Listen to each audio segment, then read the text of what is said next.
I am Dr. Vandana Shiva from India. Namaste to all of you.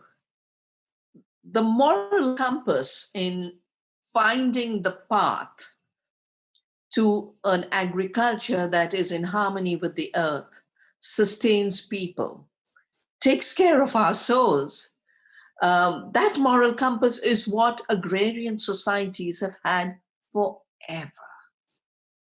60,000 years, the Aborigines, who are called Bushmen in Australia, they farm the land. It's called the greatest estate on earth. And my own land is a land of agriculture. 10,000 years. In fact, some people say 40 centuries. This is the moral compass that comes from the land, becomes part of culture, and becomes part of our food system. When did we lose our way? I woke up to this in 1984. I had studied and done my MSc honors in particle physics in Chandigarh, very modern city, in the state of Punjab, the land of the five rivers. Prosperous state, the most hardworking farmers. And when I was there, it was prosperous and peaceful. By 84, it had erupted in violence. That same year, a pesticide plant leaked in the city of Bhopal and killed thousands of people. I was working for the United Nations University on a program on peace and global transformation. And I said, I must look at this. There's something wrong. And I did a book called The Violence of the Green Revolution. But I wasn't from agriculture. I had done physics. And I had to read whatever was possible. I read Rachel Carson, Silent Spring, where she tells us, in the course of developing agents of chemical warfare, some of the chemicals created in the lab were found to be lethal to insects. The discovery did not come by chance. Insects were widely used to test chemicals as agents for the death of man. This was in Hitler's Germany. And it wasn't just the synthetic chemical pesticides about which Rachel took us up. And she provided a moral compass. But Sir Albert Howard was sent to India in 1905, and he found an agriculture rooted in a moral compass. And then he writes that I'm going to make the Indian peasant my professor. And he learned from Indian farmers how to do organic farming. And this is what he said. In the West, artificial manures are widely used. The feature of manuring of the West is the use of artificial manures. Factories engaged during the Great War in the fixation of atmospheric nitrogen for the manufacture of explosives had to find other markets. The use of nitrogen as fertilizers of agriculture increased. Until today, the majority of farmers base their programs on the cheapest form of nitrogen, phosphorus, and potassium. What may be called the NPK mentality dominates farming. And it is important to reflect and remember the tragedy of the Beirut blast. It was ammonium nitrate. It was synthetic fertilizer. So I learned about this and I took a pledge that I will promote nonviolent farming. I didn't know organic, biodynamic, and all the multiple schools. I just said it has to be nonviolent, no chemicals, and working with the earth. So I must understand how the earth works. And that's what I've done since 1984. Later, I created Navdanya, the movement. But I've done so many books since. I've done the book called Who Really Feeds the World? I did an assessment. I said 75% of the destruction of the land and the soil, 75% destruction of water, 90% of destruction of biodiversity, including our insects, and 50% of all the greenhouse gas emissions that are destabilizing our climate come from an industrial model of agriculture, which only provides 20% of the food. This war against the earth is so unnecessary. And I learn more from peasants than I teach them. I learn more from nature than, no one can teach nature. And this has been my journey. And the big shift of taking on, these powers were powers of Hitler's Germany. They were the IG Farben and the Standard Oils. They became the Monsantos and the Bayers. And they still are there. And now they're merging with the biggest technology companies because the poison agriculture is now also a digital agriculture. How do you deal with such powers? Your conscience, your truth, your love for the earth, your love for life.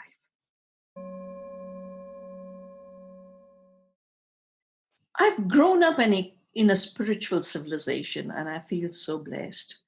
I grew up in a family that was deeply spiritual. And so in a way, spirituality seeped into me. But every time I tried to understand why things were going wrong and tried to do the ecological work to make it right, my guidance came both from ecological science, from nature, and from spirituality. For me, spirituality is nothing but understanding that the world is interconnected. We are not separate. We are interconnected. That oneness is spirituality. For me, spirituality is the recognition that this beautiful earth is made for all beings. And as I write repeatedly, we share this planet with other beings, all of whom have a right to live and evolve in health, well-being, and freedom.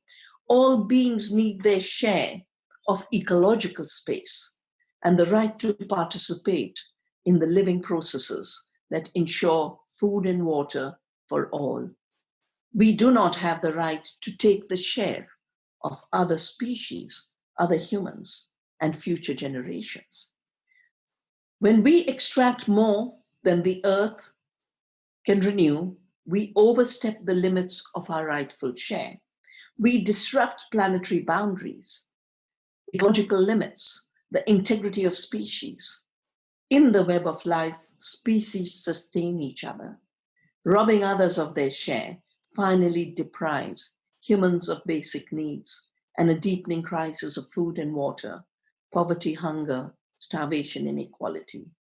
Sustainability and justice, for me, are two sides of the same coin. They are not separate processes. And finally, of course, my spirituality tells me that everything living has its integrity. And this is the reason I did not accept the patenting of seed. Because for me, seed is the expression of creation. And when these companies that had made the poisons and the chemical fertilizers said, we are now going to be images of seed, and talked about GMOs, talked about WTO GATT, and talked about patenting seed at a meeting in 1987, that's the day I decided to give my love and my service to the integrity of the seed and integrity of all species. For me, food, both ecologically as well as spiritually, is the connection. Ecologically, we talk about the nutrient cycle as the most basic cycle. Climate change is a rupture of this cycle when we violate planetary boundaries. So it's the nutrition cycle that's being ruptured. But the nutrition cycle is with what connects all beings.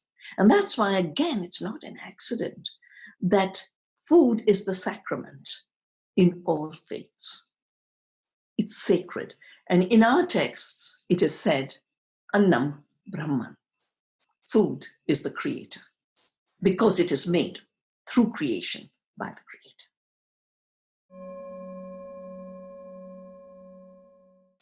Science, for me, has been a very important path of seeking truth.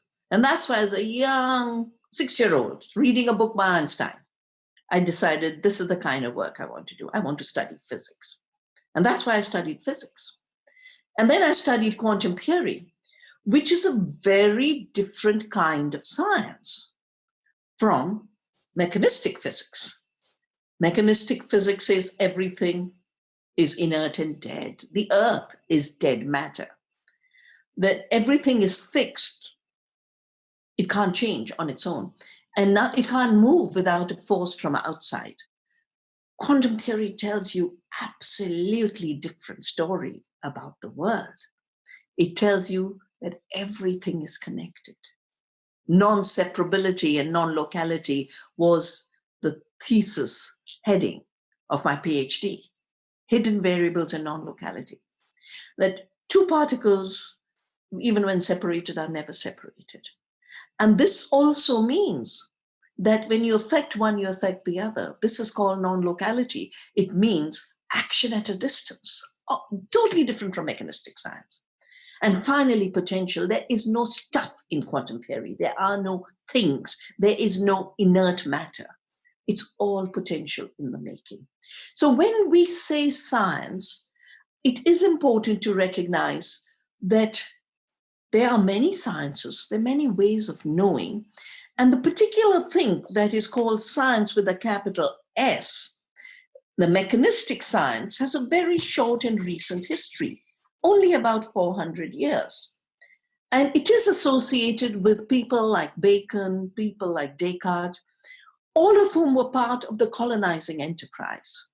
They were working out an intellectual epistemological architecture to colonize other lands. And Bacon says science should not be getting the secrets from nature on her own. It should be a war, a torture of nature's secrets by force. And these secrets gained by man should then exercise an empire over nature. The power to conquer and subdue and shake her to her very foundation. So today, if we have a climate crisis, it's because we've shaken nature to her very foundations. If today we have extinction, it's those chemicals made for war have entered every aspect of our agriculture. But worst was really Descartes, who first said, we don't have bodies. And then said there's nothing like sentient beings. And sadly, Silicon Valley, even today says, by our truth, not the truth of nature, not the truth of indigenous cultures, not the truth of spirituality, but our truth, we are going to defeat Mother Nature.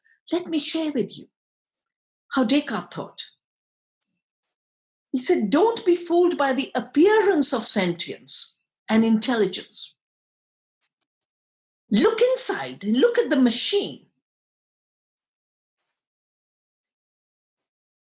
Recognize that every animal, every deer, everything living is purely a machine, and it's the parts that make it. There's nothing like the whole. Life is really just inert matter, mere object. So we have to deal with this reductionist mechanistic science and move to ecological sciences. An ecological mind, cultivate the sciences of Leonardo, the sciences of Bohm and Einstein, the sciences of Maturana and Varela, who talk about autopoiesis, self-organizing as the nature of life and its intelligence. At this point, there is a deep politics of science. On the one hand, you've got a blind promotion of a mechanistic reduction torture of the earth, of extractivism. Because once you declare the earth is dead, it is extremely easy to actually kill her. When you declare the earth is inert, it's extremely easy to extract every resource from her and leave ecosystems dead. For me, the invasion into the Amazon is so tragic in terms of what it's doing to indigenous people, what it's doing to the lungs and liver of the earth and the climate manager. This is where the climate is created. All this got license. This violence of the mind gave license to violence on the land. And I have called it the mechanical monoculture of the mind.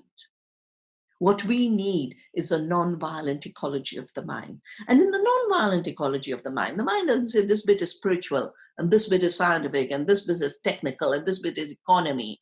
It is all one whole of integration and respect.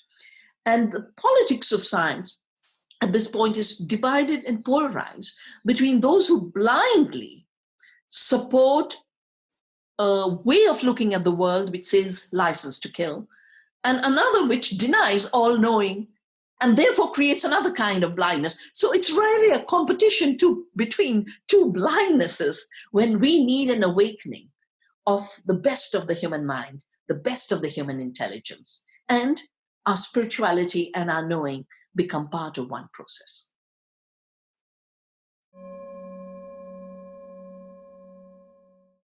I had not chosen to work on seeds and GMOs when I was thinking of how will I spend my life. But the last 33 years of my life have been totally shaped by the seed.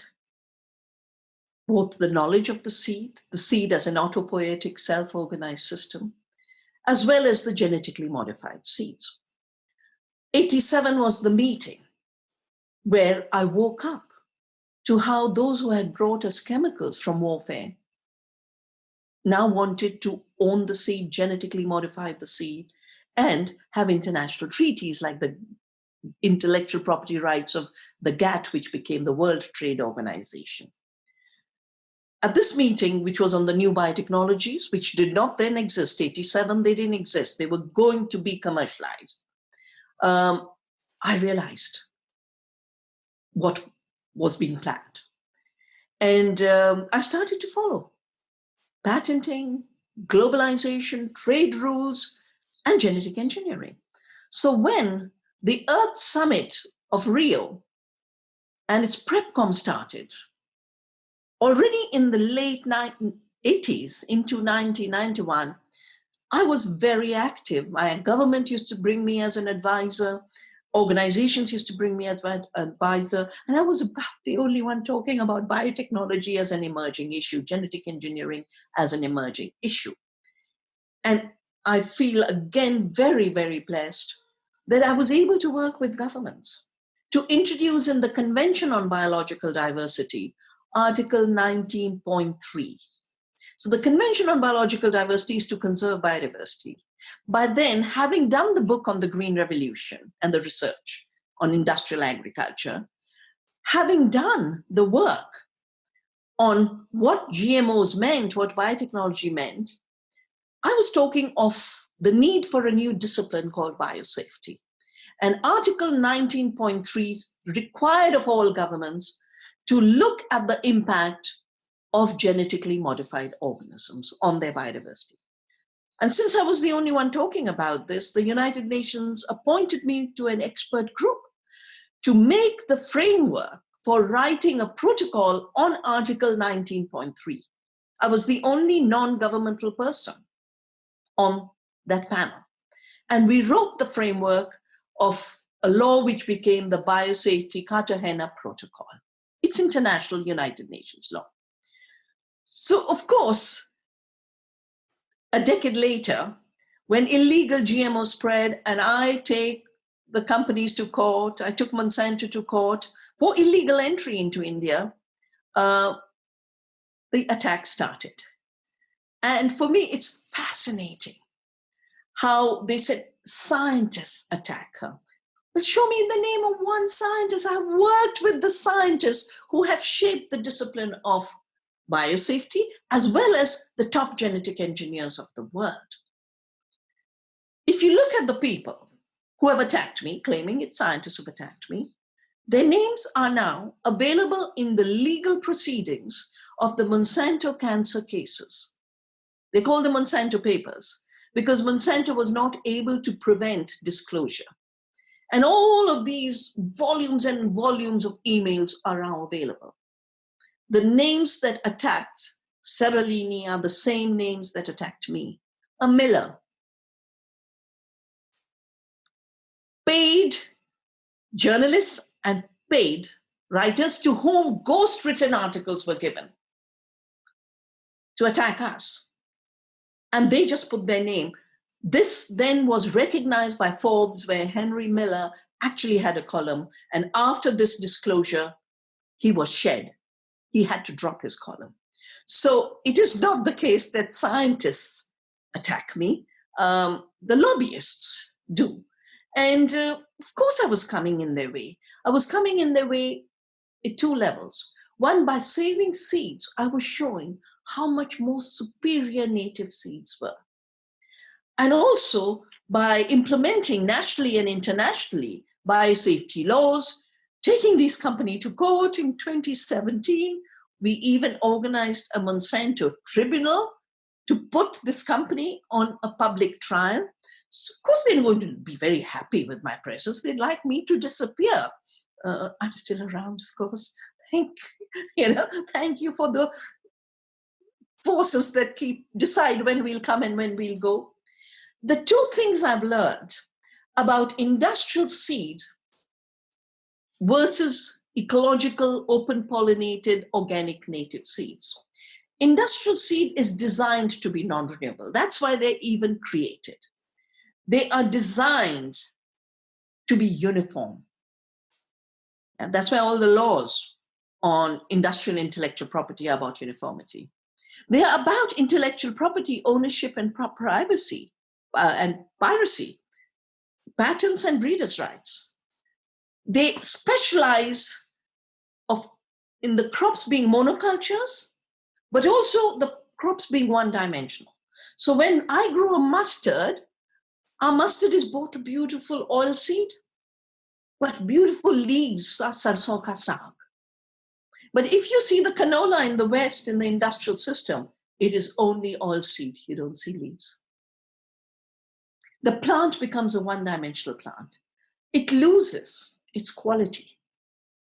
And that's why everything industrially bred is not just tasteless, it has no nutrition, but it actually is becoming dangerous to health.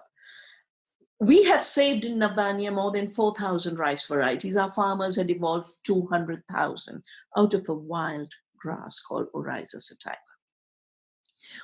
We had 1,500 wheats, which Howard, who learned agriculture from Indian peasants, took to Cambridge.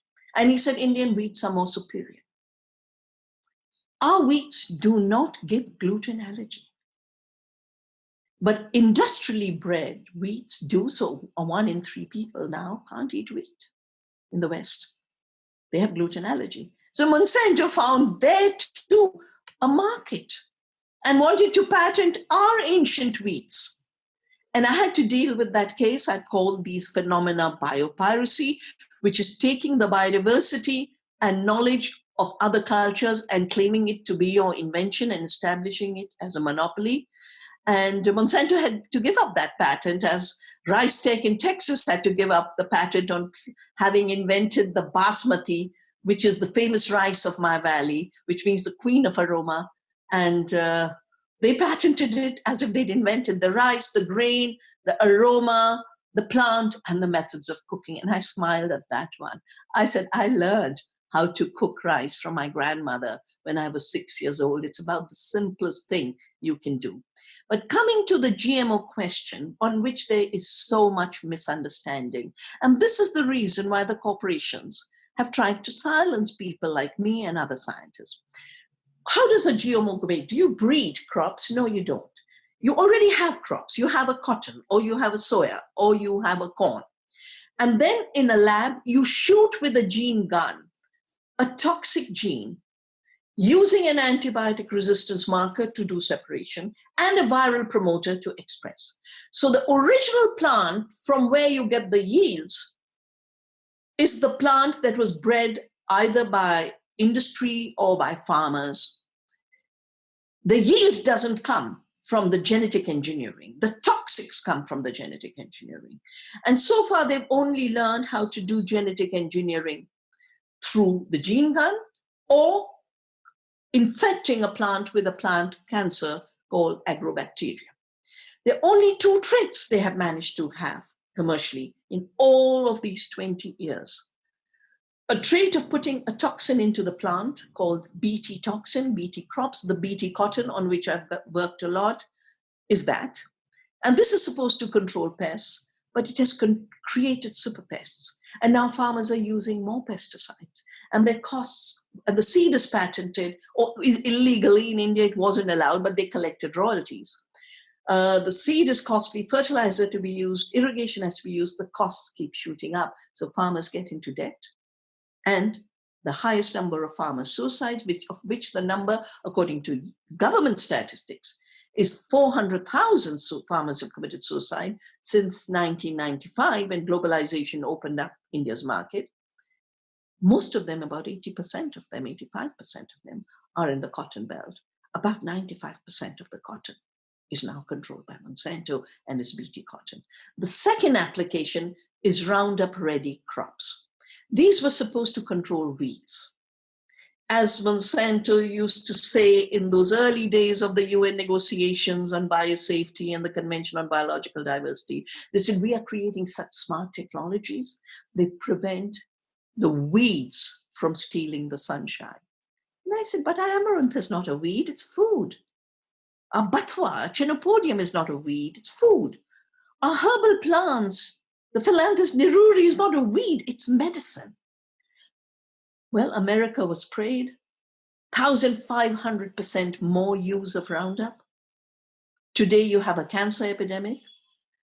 You have the disappearance of the monarch butterfly, but worse, you didn't control the weed. The Palmer amaranth became a superweed, and now they want to use gene drives to push amaranth to extinction. So it is this militarized mind that is actually not successful at what it wanted to do, which is control pests and weeds. And instead they created super pests and super weeds. And it definitely didn't increase yields. And right now, our government has been given a major letter by the top experts of the world. A former FAO director, a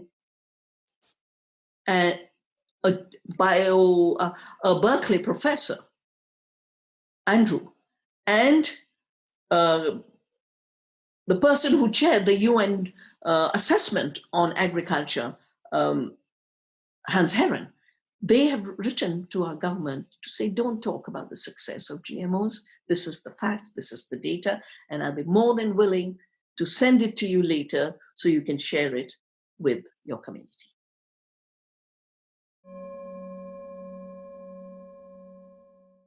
The globalized industrial agriculture is so deeply linked to the current pandemic and the hunger crisis in multiple ways. And the ecological, biodiverse, local food systems are so intimately connected to solutions, not just for disease and hunger, but also climate change. I've done many writings since the pandemic started on how it is the invasion into the forests, mainly for agribusiness, growing GM soya in the Amazon, palm oil in the Indonesian rainforests. This hunger for land is leading to an invasion into homes of other species and homes of other cultures. As a result of it, safe viruses from the forest, which was safe on animals, are now invading into our ecosystem and becoming pandemics. The corona is the most recent, SARS before that, MERS, Ebola, Zika, Nile virus, the list carries on. There have been 300 of them. And the United Nations warned that if you only look at the virus and this pandemic, you will only be looking at a symptom. You will not be looking at the root causes, which are the assault on nature. But my work has also shown that in the last decade, an epidemic of chronic diseases has overtaken the world. We didn't have obesity. We didn't have diabetes epidemics. We didn't have epidemics and pandemics of cancer on the rates we do. Where 1 in 4, 1 in 6 people going to die of cancer. And of course, this is linked to toxics, and it's recognized in scientific community, that glyphosate is a carcinogen, but 95% of the cancers don't come from our genes. They come from the environment, the toxics in the environment, and toxics in our food. So a food system based on the chemicals that cause the harm to nature, to farmers, to the land, are also causing harm to our health. And my research is showing that if you have a pre-existing condition, they're called comorbidities, example, diabetes, and the people who have these food-related diseases, most are the ones who are having to eat the worst food because it's so hugely subsidized. Junk food is subsidized, organic is not. So organic becomes a privilege, and junk food, which is very costly to produce, becomes cheap food, another myth of industrial agriculture. Who eats this bad food? In the West, the poor. Sadly, in India, the middle classes. So they are the sickest right now. And the poor marched home after the lockdown, walking 1,000 miles. Show me people who can walk 1,000 miles on a junk food diet. And the rate of death with the corona epidemic jumps to 9.2% if you have diabetes. It jumps to 7.6% if you have cancer. And one of the big issues in the pandemic debate is how it's the comorbidities that are the higher reason for mortality. The virus itself is about 0.5 to 1%, and it shoots up. So between these pandemics, you have a problem, but then you have a problem of hunger. If this industrial agriculture was so efficient at producing more food and feeding the world as they constantly claim, there should be no one hungry. We are producing so much soy and so much corn and so much rice and so much wheat. But 1 billion people were already hungry. According to the World Food Programme, 250 million additional hungry people will be added. Every day, 300,000 will die of hunger if we don't change the system. So what I've done over the last 35 years, working on a non-violent farming, a biodiverse farming to protect the seed, has shown us that when you have intensification of biodiversity, rather than intensification of capital and chemicals, you actually grow more food. And we've done reports, very detailed, and the FAO is adopting these indicators of nutrition per acre rather than yield per acre. Yield only measures what left the farm as a commodity. It doesn't measure how much nutrition is in the commodity. It does not measure how many toxics are in the commodity, just the weight of the commodity, the container. The state of the land is not counted. The state of the farmer and his economy and her economy is not counted. The state of water, the state of biodiversity, of the insects, of the pollinators is not counted. And the debt of the farmer is not counted because this is a negative agriculture. 10 times more resources are used by farmers to put into the system than they get out of it by selling cheap commodities. 10 times more energy goes into an industrial system than the energy it produces as food. And the reason it is so inefficient is because it is fossil fuel and based and chemical based, and chemicals are based on fossil fuel. So it is a fossil fuel based system. And this is the reason it is 50% of all the climate problems. But if you shift to biodiversity intensification, we get more health per acre. We've done a report, nutrition per acre. For India, with all the statistics we have, if all our farms did farming like Navdanya does, we could feed 2 times India's population with good, nourishing food. And I think that applies for the world. If we were able to shift our agriculture, we've done it with hundreds of thousands of farmers, but India is a very big country with very large population. The second thing we have to do is we've created an economy of commodities. So lots of commodities moving around the world. 90% of the corn and soya is not feeding people. We are growing a lot of commodities, but not food. 90% is going for biofuel and animal feed. And the reason it works that way is the subsidies for those systems are what makes it work. The industrial agriculture system works on subsidies. It does not work on the market. That's totally not true. The subsidies are for animal feed. The subsidies are for biofuel. I remember 15% forced blending. And I did these debates in the European Parliament. I said, why are you subsidizing the wrong thing that's creating hunger? And it's, again, a negative energy because you use more fossil fuels to make biofuels than you substitute. So to squeeze diesel out of GM soya is a very energy intensive system. Now, 80% of the food comes from small farms. Only 20% comes from industrial farms.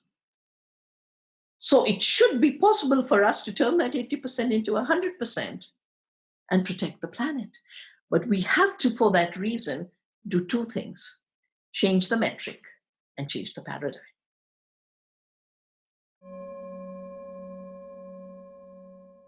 I just did a foreword to a book, a fashion designer. I mean, there's a film they made and interviewed me on the cotton suicides. Interestingly, it's called True Cost. But this fashion designer wrote a book on, I don't know what it's called. Yeah, Loved Clothes Last. How to create a permanent economy of clothing. Just like we talk of a permanent economy of food. Because one of the biggest polluters and one of the biggest emitters of greenhouse gases is throwaway clothing. The fashion industry forces you to buy clothing for one wear now. And they've got an entire youth imagining that that clothing is a party dress, and then it gets thrown away. You lose a button, forget it.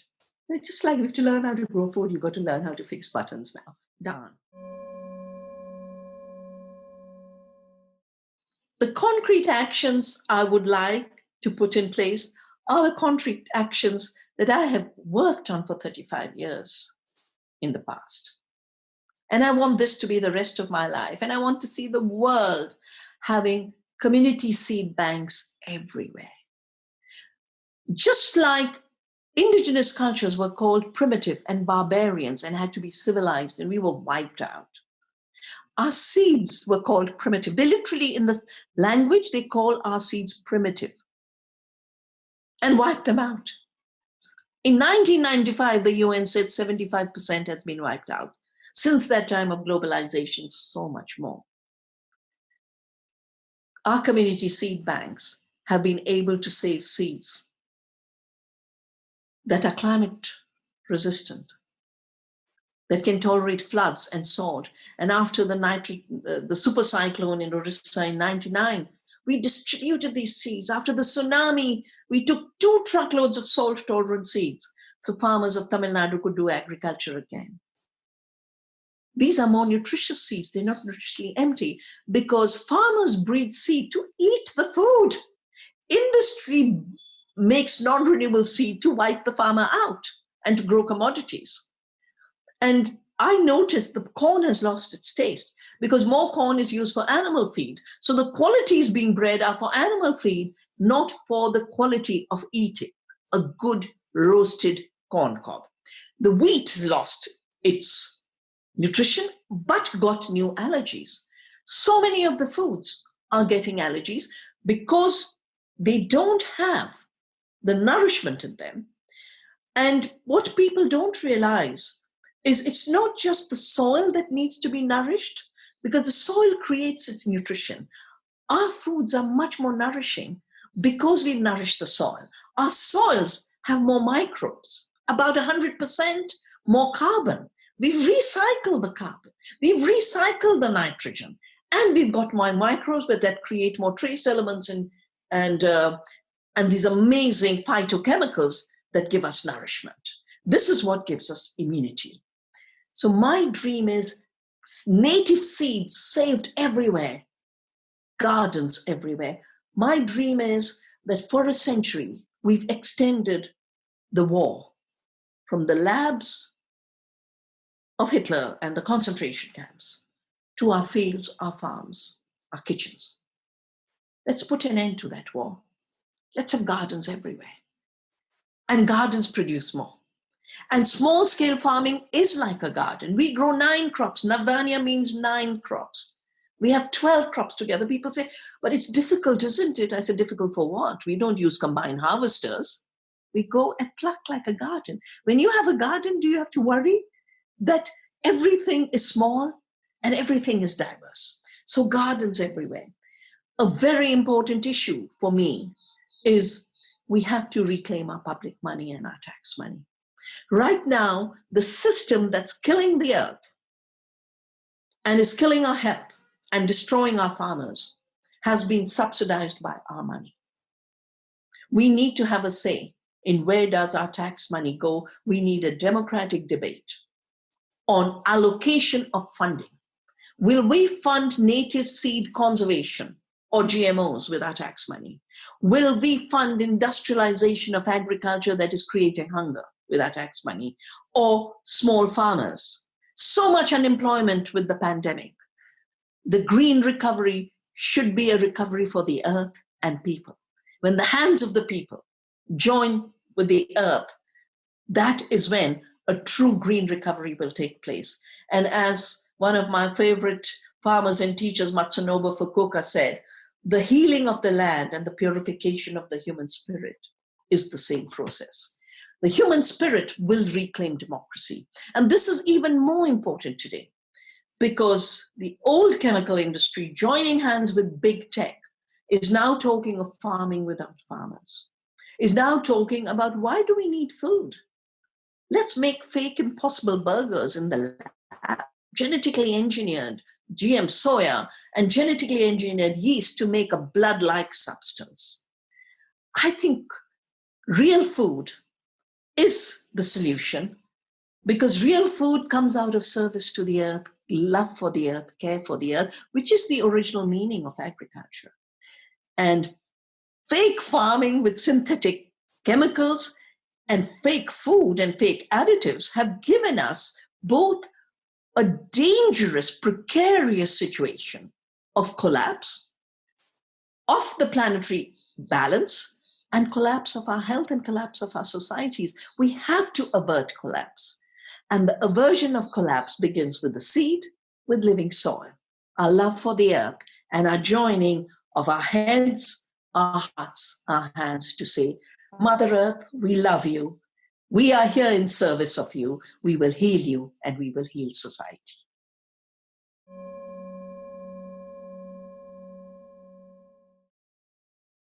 Over these years, having learned so much from our farmers, from the earth, I have created an Earth University at which we offer courses on how to return to the earth, how to return to ourselves.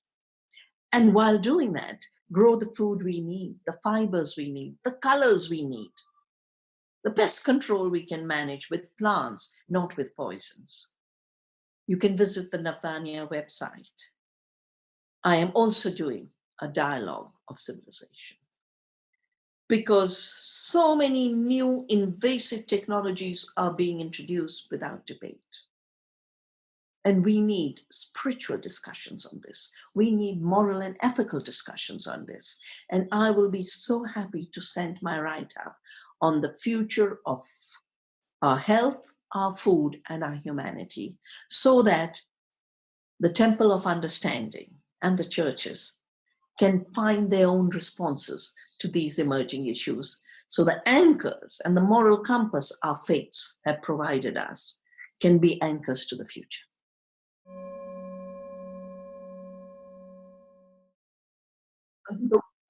The one thing I would ask for all people who want to address the climate emergency is remember the earth is living. It's the violence against the earth that has brought us to this crisis. And in every way you can, whether it is through the food you eat, the clothes you wear, the way you move around, every aspect of our lives has become a contributor, but every aspect of our life can become a solution. You can find your particular solution with your passion and your dedication.